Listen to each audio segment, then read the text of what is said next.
যেহেতু আপাতত এরা আছে, আপাতত আমরা মানে শামসুল হক ফাউন্ডেশনের যে কর্ণধার তাকে আমরা বলেছি উক্ত ফাউন্ডেশনের বৃদ্ধ বয়স্ক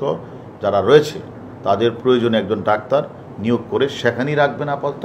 তারপরে আমরা অন্য চিন্তা ভাবনা হয়তো করব। তথাকথিত মাদক সেবক যে মানে মিল্টন সমাদ্দার তার যে আশ্রম ওল্ড অ্যান্ড চাইল্ড কেয়ার, এই আশ্রমের বাচ্চা বা অনাথ বা বৃদ্ধ যারাই রয়েছে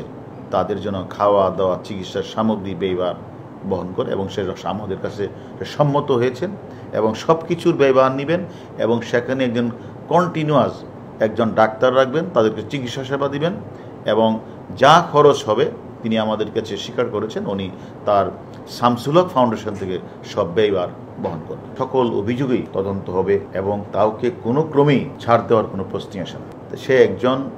মাদক সেবন করেন, সে ইয়াবা খায়, সে তো নিজেই স্বীকার করেছেন এবং তার যে অত্যাচারের মাত্রা, তার যে টর্চার সেল,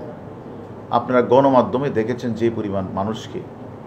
এই পিঠায় এবং সে বাচ্চাগুলি, সে অনাথ বাচ্চা শিশু বা বৃদ্ধগুলি যেভাবে চিৎকার করে, এটা তো আমরা মানে যোগাযোগ মাধ্যমেই দেখেছেন। আমি তো মনে করি একজন মাদকাসক্ত ছাড়া এভাবে মানুষকে পিটাতে পারে না এবং সেইটা স্বীকারও করেছে এবং সে যে ডাক্তারের সই সিল নকল করে সে ডেথ সার্টিফিকেট বানিয়ে সেগুলিকে সে কোথায় যে কবর দিয়েছেন জানাজাবিহীন, সে তথ্য কিন্তু সে আমাদের কাছে আস্তে আস্তে স্বীকার করা শুরু করেছে। আমরা মনে করি তদন্ত চলবে, রিমান্ডে আছে, রিমান্ড শেষ না করা পর্যন্ত আসলে আমরা আপনাদের সকল প্রশ্ন এখন দিতে পারবো না, আমরা পরে জানাব। যে সকল অনাথ বাচ্চা শিশুরা রয়েছে, বৃদ্ধরা রয়েছে ওল্ড অ্যান্ড চাইল্ড কেয়ারে আশ্রমে, আমরা মনে করি তাদের যেন খাওয়া দাওয়া থাকা ডাক্তারি সেবার কোনো সমস্যা না হয়, সে কারণে আমি মনে করি আলহাজ ফাউন্ডেশনের কর্ণধার ইনি একজন আসল মানবতার ফিরিওয়ালা, তিনি এগিয়ে আসছেন এবং উনি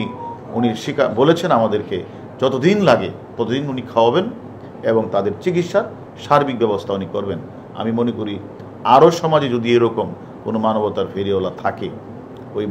ওই যে মানে মাদকসেবী মিল্টন সমাদ্দারের মতো না, অরিজিনাল যারা ফাউন্ডেশন মানুষের সেবা করার ব্রত নিয়ে আসে, আমি মনে করি এই বাচ্চা শিশুগুলি, এই এতিম বা অটিজম বাচ্চা বা অটিজম মানুষগুলি অনেক সুবিধা হবে